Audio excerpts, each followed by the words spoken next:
I say that I've had two transitions.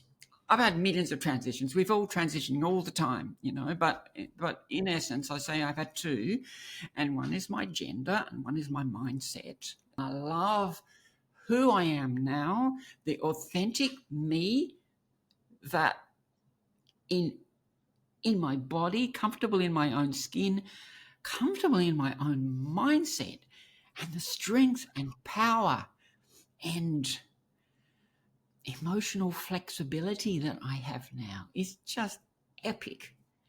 And I want that for everyone. So that's what I want. Hi, Bobbi. Welcome to Resilient Entrepreneurs Podcast. We're super excited to have you here today. We're going to have a fun conversation, and we're going to start right off with a big question, my favorite way to kick off these podcasts. And that is, if I were to hand you a magic wand today, what change would you make in the world? Well, hello, Laura. Hello, Vicky. What a beautiful question.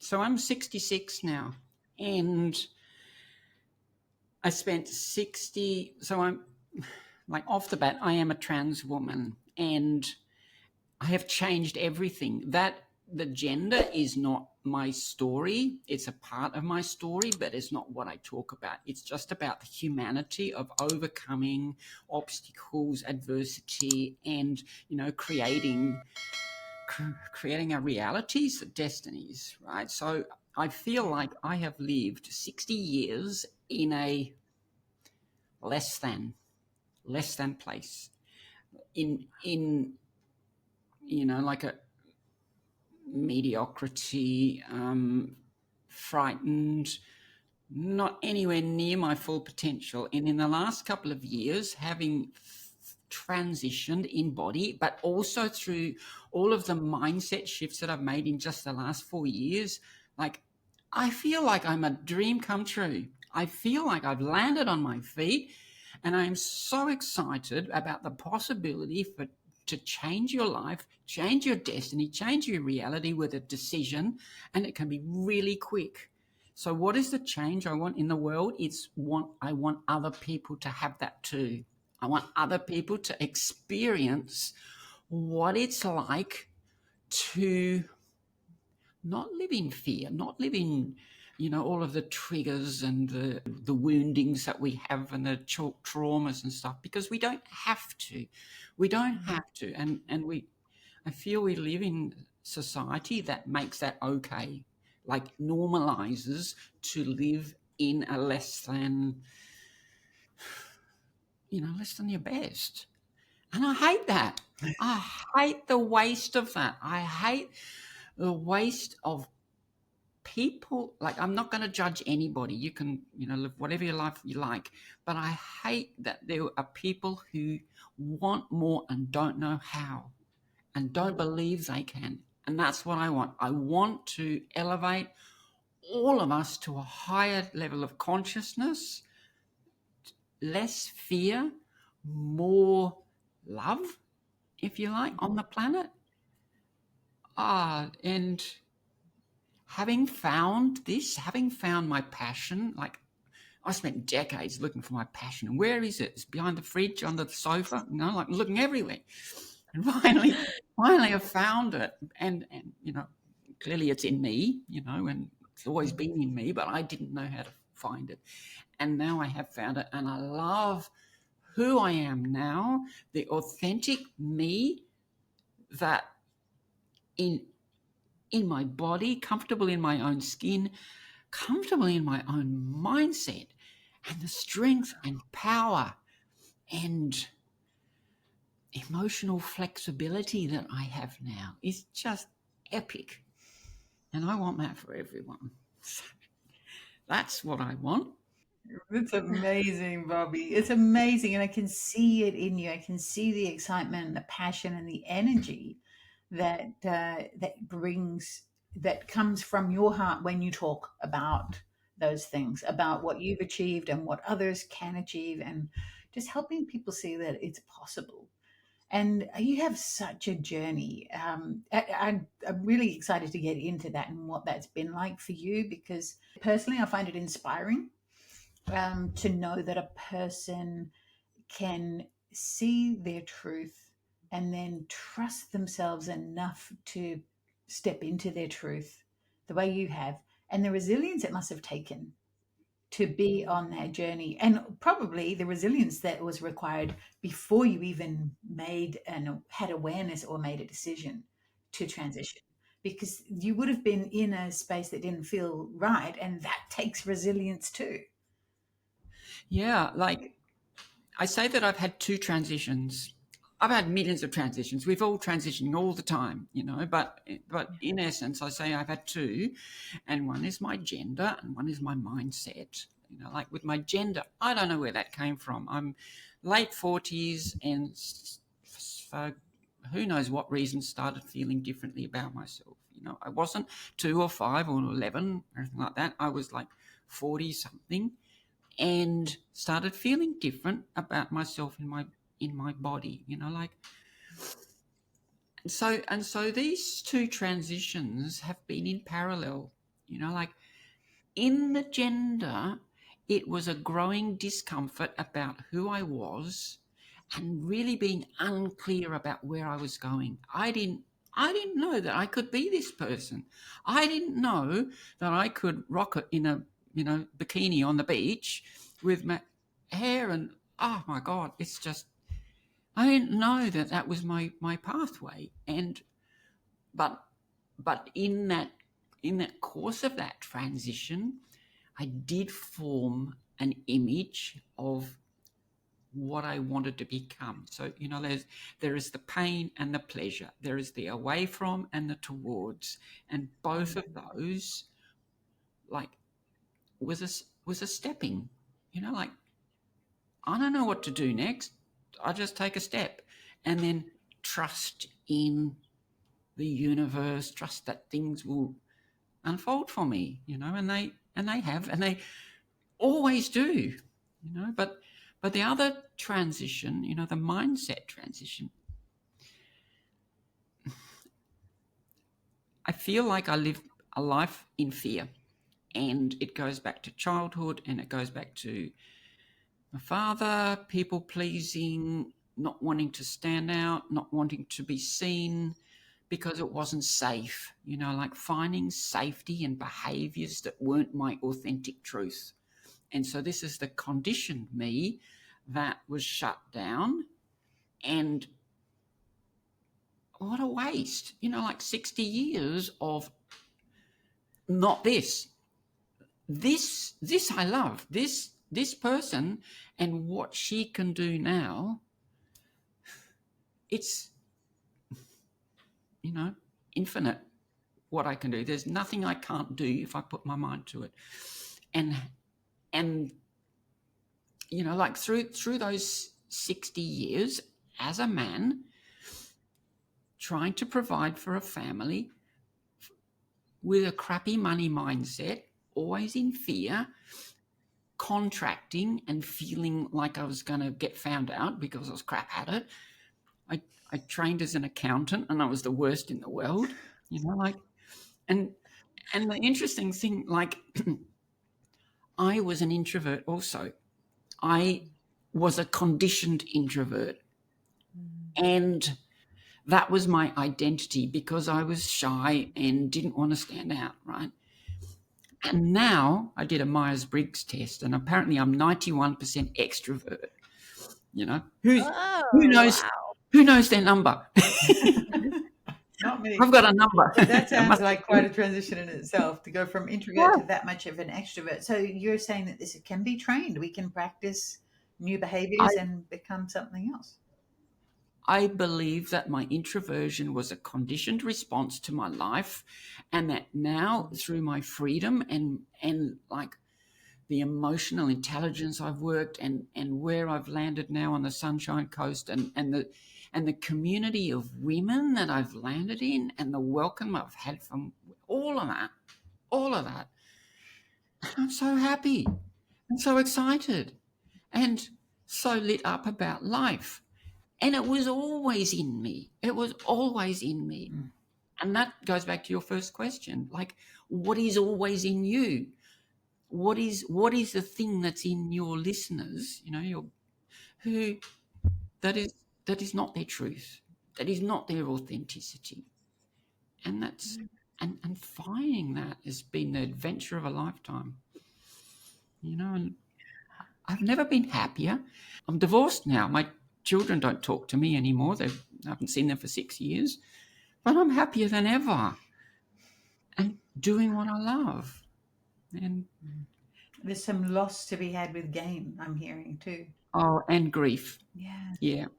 Grieving what was, and grieving the life that we lived, maybe that life that we, grieving that you've had, is it 6 years in this happy state versus 60 years in the not happy state?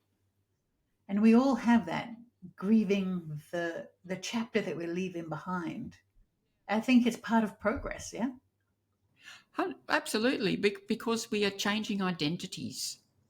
As we transition through life, we become different people.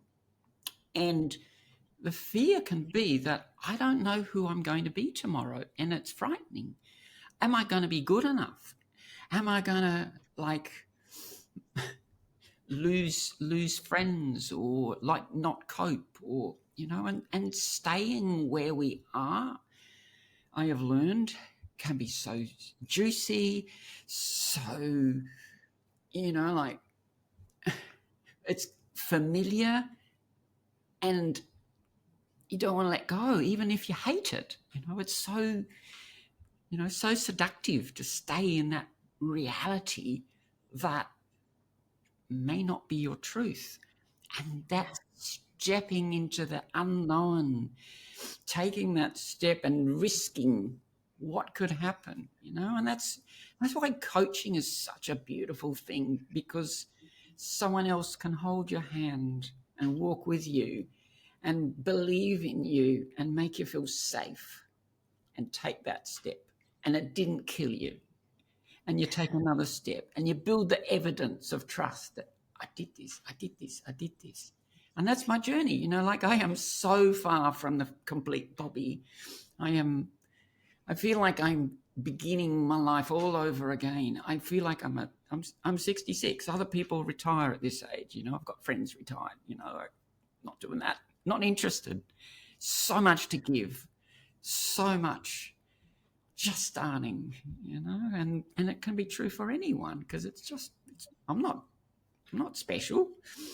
I'm just a human having an emotional experience on earth, doing her best, and I want to know. I want to know what I'm capable of. I want to know what the fullest expression of me can look like. And my wanting to know is far more than my fear of doing the work and my fear of taking those steps to find out. And I'm just willing to do that, because one life. I've got one life on this planet, and I'm 66 now, so how many weekends are left for me? I don't know, but Oh, what a frame. What a frame. Count your weekends, ladies and gents. Yeah. And it's so true. Gosh, there's so much in here. I'm just going to leave some space for Laura to jump in because I've got so many questions and things to talk about. And thank you for even raising that part, because it's a very conversation we were having this evening in our membership, right, Laura, about being fearful of stepping into the next chapter and feeling that anxiety come up just because that greatness is about to show up. Like you have that feeling in you that it's going to happen, and the anxiety comes. We were having that very conversation tonight. It's so real.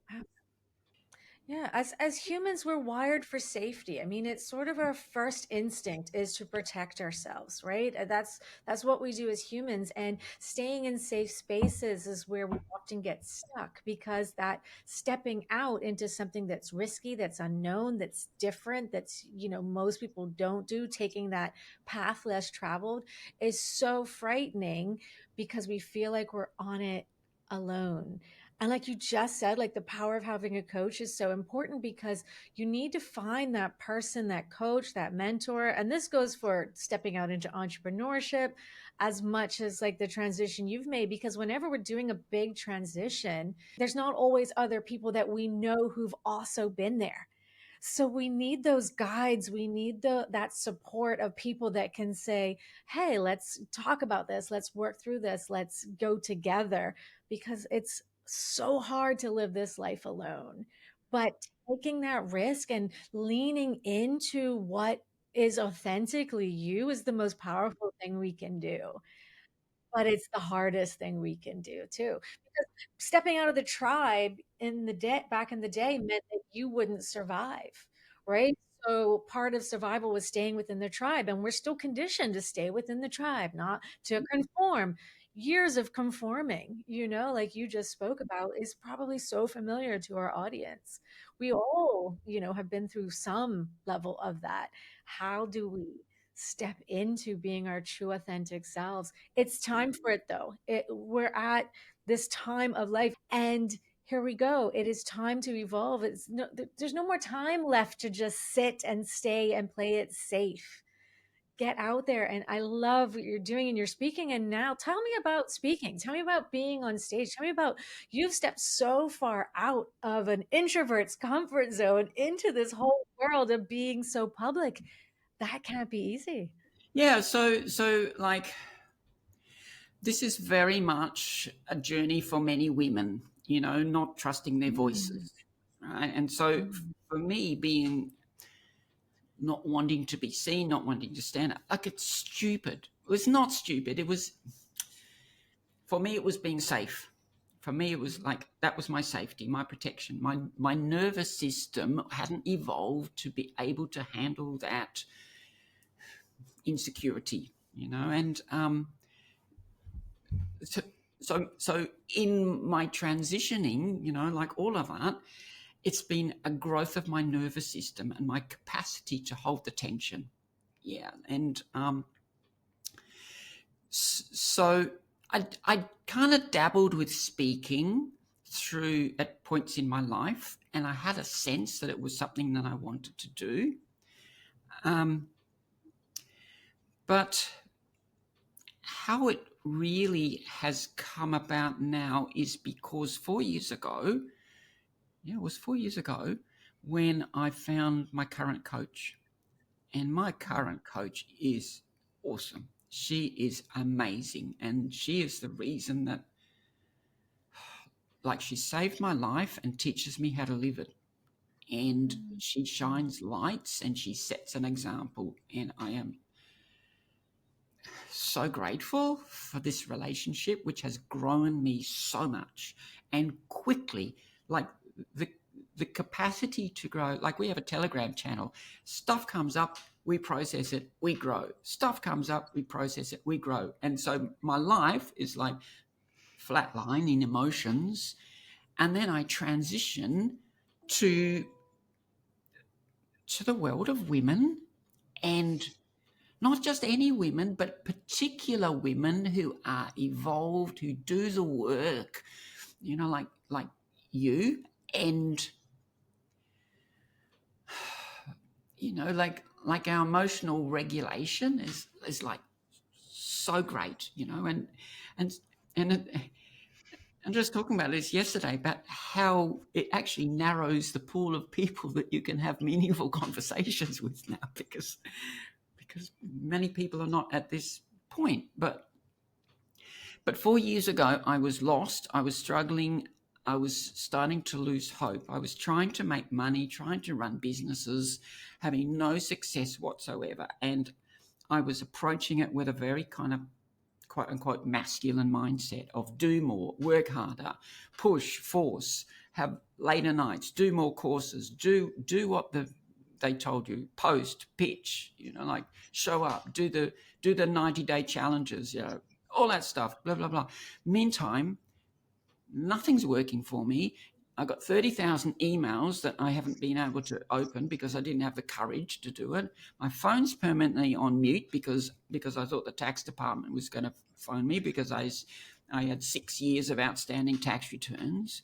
Like I've got a pile of letters. How can I tackle any of that? Because I got to do this. I got to do this. And she got me to stop.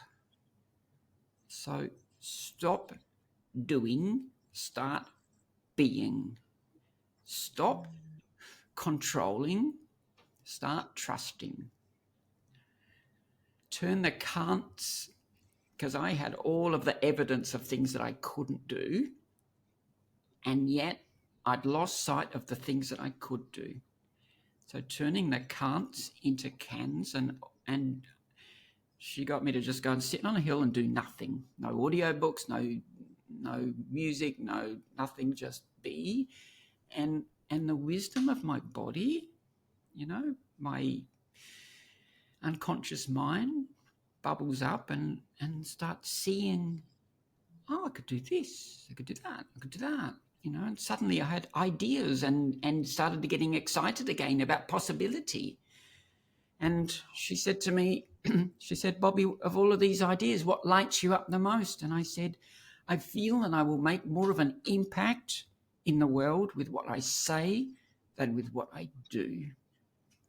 And that was when speaking came back into my life, when my speaker coach appeared in my life, when I came over to the Sunshine Coast to start this speaker training. I joined the Professional Speakers Association, and I just started embracing that. And and I'm still learning. Of course I'm learning. We're all learning, and this is a thing. In London, I lived in London for 25 years, and catching the tube trains, they used to have these vents up above the windows, and you could stand up and like open it or close it or whatever. And I kind of struggled to do that because I would stand up and attract attention. And that was my nervous system. And now I'm 6 foot tall with purple hair, and I stand in front of strangers and I speak stuff.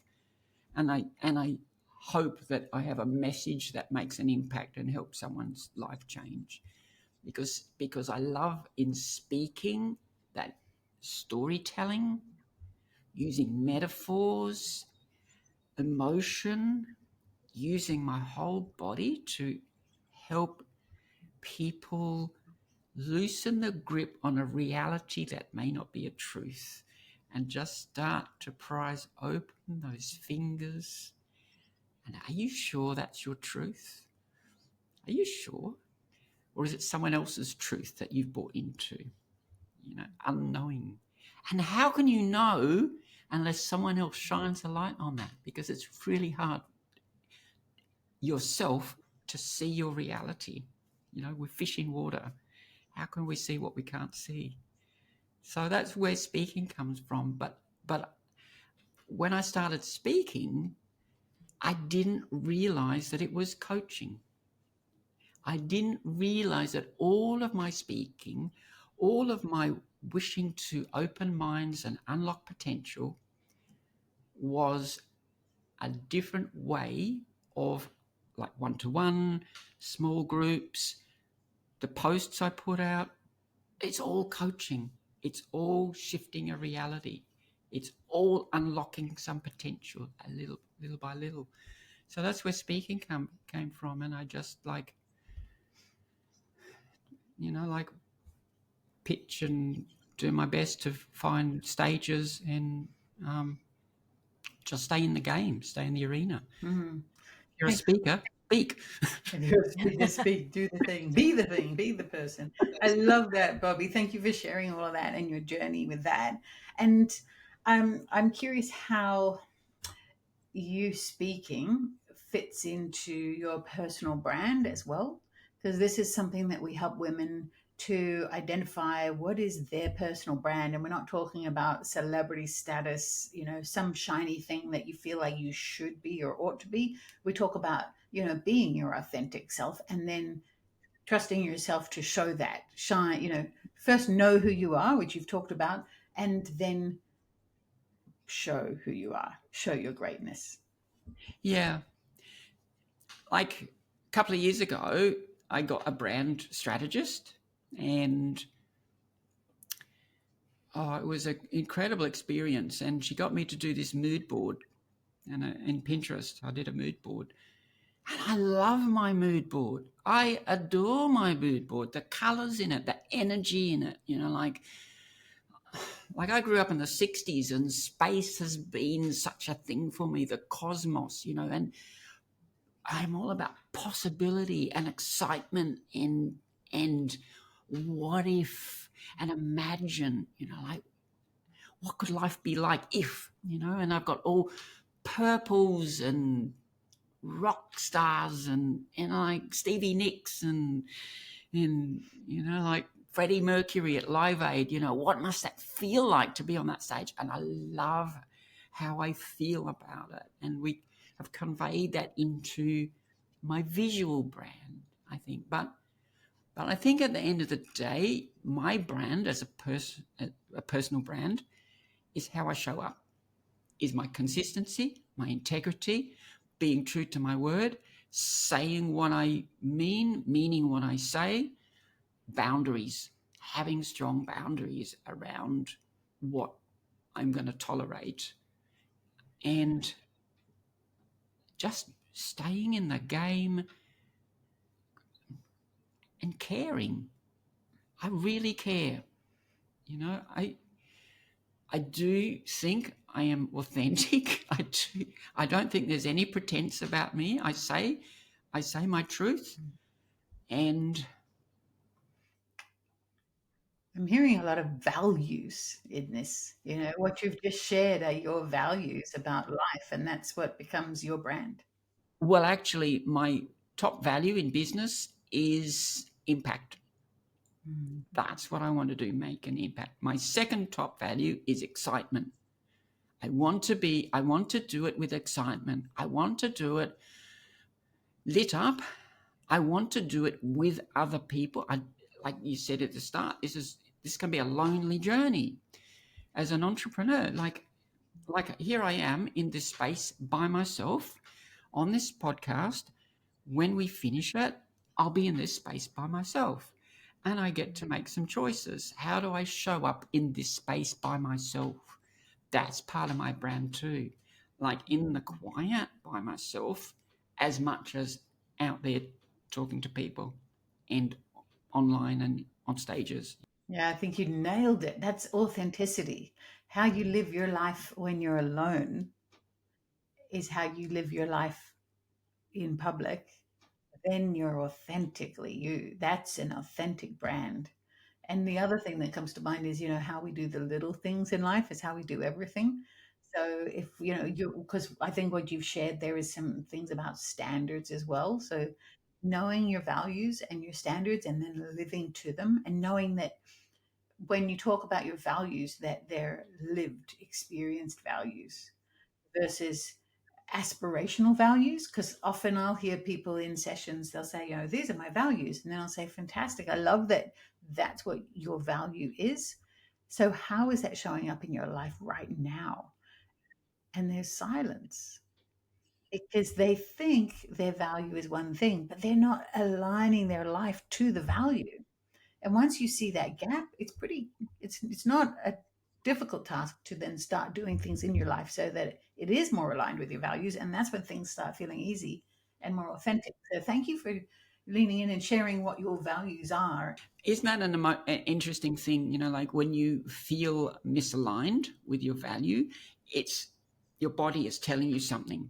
It's that emotional response, like something is off here. And like this is another thing too, like living 60 years as a man in the tradition of emotional vulnerability that I lived as a man versus now.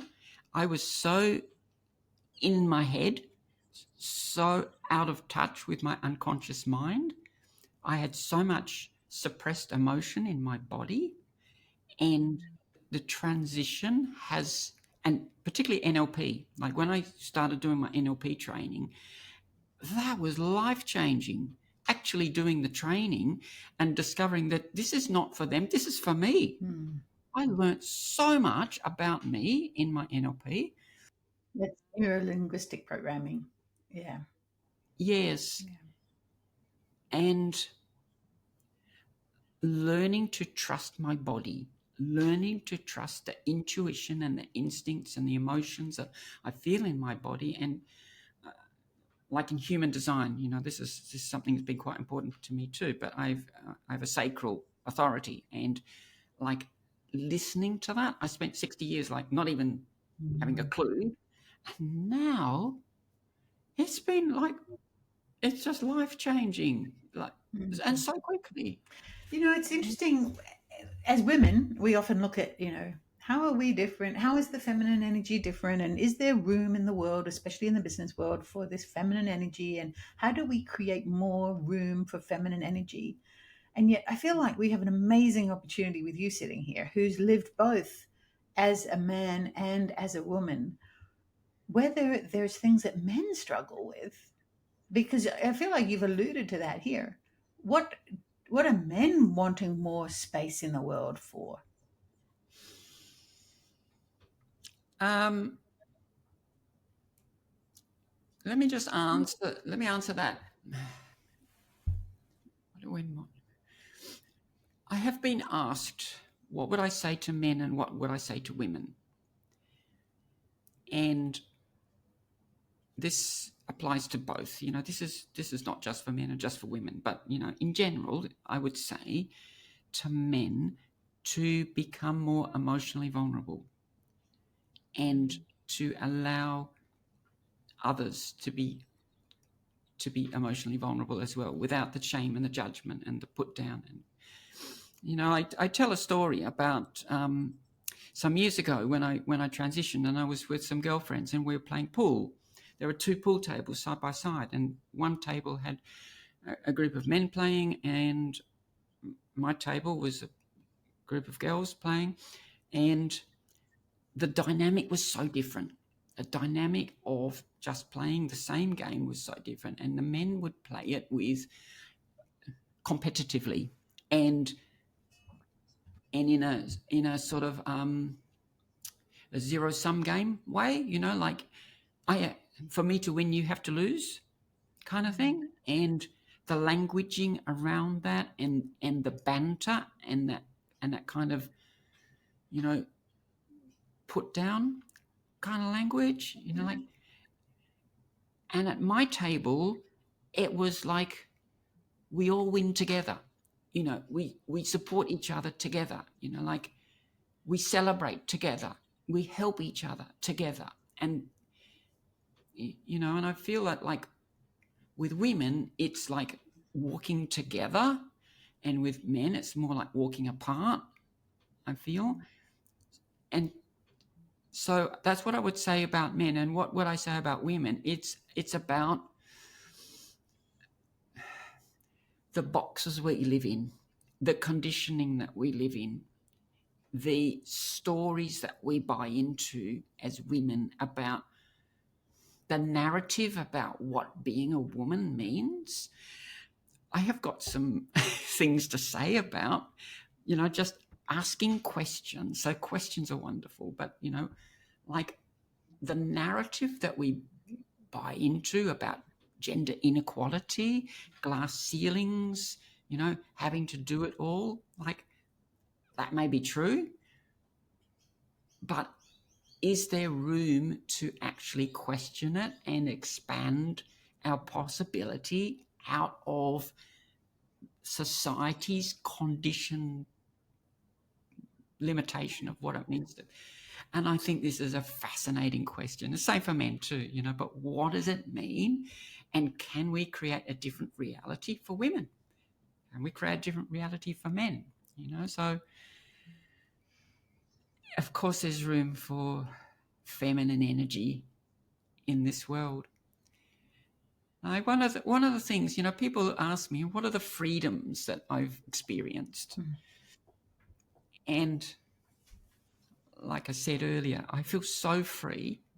I feel emotional freedom. But I also feel a freedom to be soft, to be gentle, to not need to know all the answers, to not be in control all the time, to be a safe person to be around. This is priceless, this kind of freedom. The freedom to just touch someone on the shoulder and not to be a come on or have any meaning to it. the freedom of expression that I find as a woman, to wear colour, to be flamboyant, to dance, to wear hats, all sorts of things that I never knew that I could do or be. And I think freedom is probably the word that most defines this path to authenticity. I just feel I wear black a lot. I got little black dresses. Of course I do. I love black. But I get to choose whether to wear black. I'm not forced down a path where I have to wear blue, grey, brown, or beige or something, like that conditioning. They're not. That's a society saying this is the box you have to be in. And my box is much bigger now. Still a box. I'm sure that edge is still. I hope it keeps expanding and I hope it keeps growing, because I think you're helping others to understand that we can learn a lot. Like the genders can learn a lot from each other, that men can embrace feminine energy and women can embrace masculine energy when necessary too. And there are spaces for all, and safety, inclusion, being free to be our authentic selves. Like this is the higher purpose for us all, and we all deserve to be able to feel that level of freedom. I love that for you, and I want that for all of us. I've never been happier, Mm. but through this growth, me being happy is not because of all of these other things. It's not external to me, it's internal to me. I've created this state within me. It's not like one day when this happens, I will be happy. One day when this happens, I will be free. Like these are states that we create. We can hold and own right now. Right now. These are choices that we make about how we show up, what we think, how we think. Yeah, so Bobby, you talked earlier about some of the resilience that was required, and you were sharing that when you're in a transition of any sort, and I think I want to tie this back into entrepreneurship in particular, because this is another conversation that we have regularly with the people that we work with. You're in the middle of doing the thing, you want the outcome, but it feels so hard. And you talked about you just got to trust the process. You got to take it one step at a time, but you want more. You want to see the end goal. You want to be able to see the final step on a spiral staircase, all of those things. What do you do in that space? What advice do you have for entrepreneurs who are in that space? They're building something fabulous, but they still feel kind of stuck in stages of it because it's uncertainty. well, first of all, I think you go and scream and shout and cry in the corner and like have a vodka. But this has been the hardest thing for me. The hardest of all the things. It's trusting in the unknown when you're still looking for the evidence. That has been, and it still is the hardest thing. Like because like creating this business, trying to learn as a solopreneur, needing to do all of the things, all of the marketing, all the sales, all the product, all the pitching, and because it's so personal, and this is the market making a judgment on me and my worthiness, if you like, the value of what I bring, and it's reflected in like income and sales and that kind of thing, and so creating that when you can't see the path, when you don't know where it's going to come from, when you keep posting and posting and posting and it's crickets, and and like you don't know who's watching, you don't know whose lives you're impacting just by doing this, but here you are in this space and nothing's happening, nothing seems to be happening. But my God, one of the things I have learned is that sudden things can change in a heartbeat, And it can take one thing, one call, one piece of information, one bit of feedback, one email, and all of a sudden, all of that weightiness, like, whoa, it's gone. And now Mm. we're off on a different path. But like this is something that I've really been focusing on myself with my coach, who helps me not just in mindset but in business. It's about trusting in my vision, trusting in my sacral, my body, and staying in my lit up state. Follow my aliveness. Just keep doing the thing where I have energy for it. Posting, like in human design, I'm a manifesting generator. So my strategy is to respond and then inform and so forth. And my, this is why podcasting is brilliant for me, because I'm a responder and it's my energy. And you ask me a question and wow, and I just like, so it's awesome for me. So creating a life, like living a life where I set it up so that I can respond, I can be in my best energy, rather than, okay, go and sit over there and I've got to write 5 posts this week. That is hard for me. And there's no energy for it, no aliveness. So in the unknown, follow your aliveness and trust. Trust in the process, trust in the universe. So I do speak about human design a bit, because in my as a manifesting generator, my higher self is satisfaction. Satisfaction is my highest self, and my lowest is frustration. And so my measure for my day, I get to the end of the day, am I satisfied with what I've done? Am I satisfied that I've shown up? And if I'm not satisfied, it's usually because I've not kept my word to myself. I've been out of integrity to what I promised myself, and I've got distracted or gone off and done something else and not done the thing I committed to. So when I have a plan, these are the things that I commit to doing today.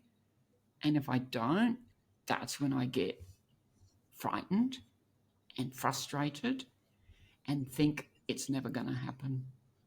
It's been that simple. But like the journey. And like this is another thing as well. I talk about being on the edge all the time, doing unknown things, right? And I just wrote a thing to my coach yesterday. I said, I'm a liar. I'm a liar. I'm not on the edge. I'm on the edges of what's comfortable. I I'm doing the thing that's comfortable to be on the edge of, but these other things, this list of things that I've not done, I've avoided, you know, I'm not stepping into those things because they're scary things, and I'm better off avoiding them. And and that shining that light on that behavior, and then committing to the outcome of who I want to be, Mm.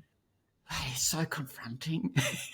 Yes, isn't it? Oh, so, so, so, so true. And it's what I'm hearing you say, and the message that's coming through clearly is the importance of knowing yourself, really knowing yourself, really looking at yourself and being honest with yourself is the thing that makes the shift. Radical honesty. Mm. And we sort of manipulate ourselves, and we like pretend that we're doing the thing, but are Is you it work? really? it's it like when I say every day is a growth day, it's because I am willing to ask those questions. I am willing to be aware that the question is to be asked, and where am I not, where am I not like conforming,